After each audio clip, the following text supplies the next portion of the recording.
C'est le deuxième plus vaste pays d'Afrique, le troisième le plus peuplé. La République démocratique du Congo est un acteur incontournable du continent. Il affiche l'une des croissances les plus vigoureuses de la région.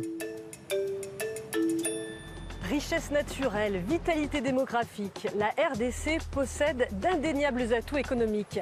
Mais les défis à relever sont également immenses. Où en est le pays? Quelle est sa dynamique? C'est ce que nous allons voir lors d'une conférence inédite ici à Kinshasa.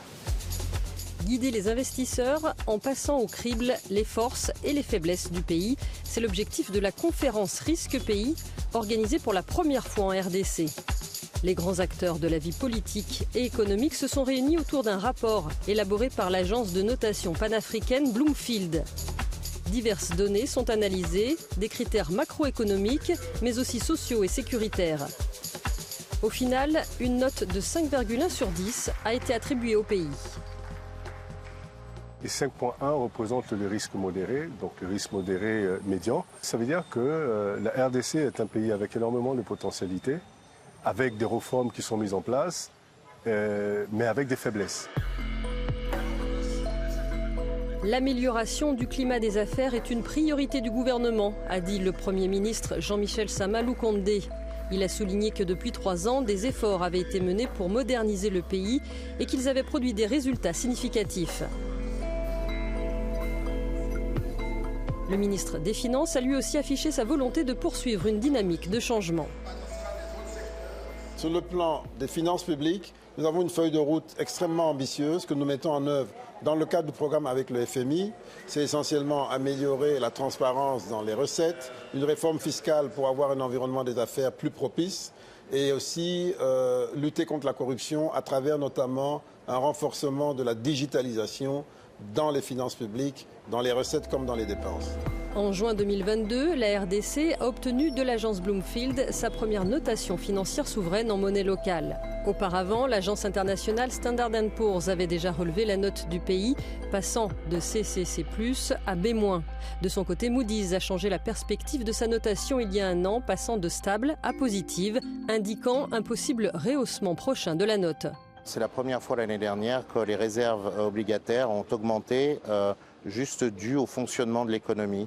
Donc ça, c'est très important parce que l'augmentation des réserves permet de renforcer la stabilité macroéconomique du pays.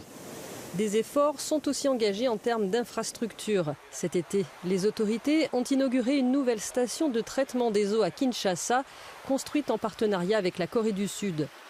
Pour l'instant, l'usine de Lemba Imbu traite 35 000 mètres cubes d'eau par jour. Mais ce n'est qu'une première phase. À la fin de la 3e phase, l'usine aura à desservir une population d'environ 3 millions à la fin de la 3e phase en 2027-2026. Le secteur minier reste le moteur essentiel de la croissance congolaise. Et le pays dispose des ressources phares de la transition énergétique, cuivre, cobalt, lithium. Le groupe ERG est l'un des plus gros investisseurs dans ces activités. Son PDG confirme l'énorme potentiel du pays. Si vous avez un téléphone portable, vous avez 100% de chances d'avoir une petite partie de votre batterie qui provient de RDC. C'est aussi le pays qui sera capable de fournir des matières premières en quantité suffisante pour couvrir les besoins énormes en matières premières nécessaires dans les secteurs de l'électronique, des transports avec les véhicules électriques, les batteries, le stockage de l'énergie. Les volumes concernés sont énormes. Mais au-delà de ces richesses minières, le pays entend aussi diversifier son économie. Et les vastes terres arables de RDC offrent des opportunités. Parmi les multiples entrepreneurs qui ont su les saisir, Tissia Mukuna, elle a été la première à produire du café à Kinshasa. Elle vient d'inaugurer une usine pour torréfier et emballer son café. Un parcours semé d'embûches, mais rien d'insurmontable, dit-elle. C'est beaucoup d'ambition. Ça demande un écosystème plutôt stable. Par exemple, pour la plantation, les routes qui emmènent à la plantation, quand il pleut, elles sont tout de suite impraticables. Donc tout ça, ça fait partie d'un écosystème qui rajoute des difficultés pour la société. Mais ce n'est pas impossible. La preuve en est, aujourd'hui, on est dans 4 villes au Congo. Un exemple inspirant pour tous ceux qui veulent investir dans le pays, qui entend bien poursuivre sur cette dynamique positive.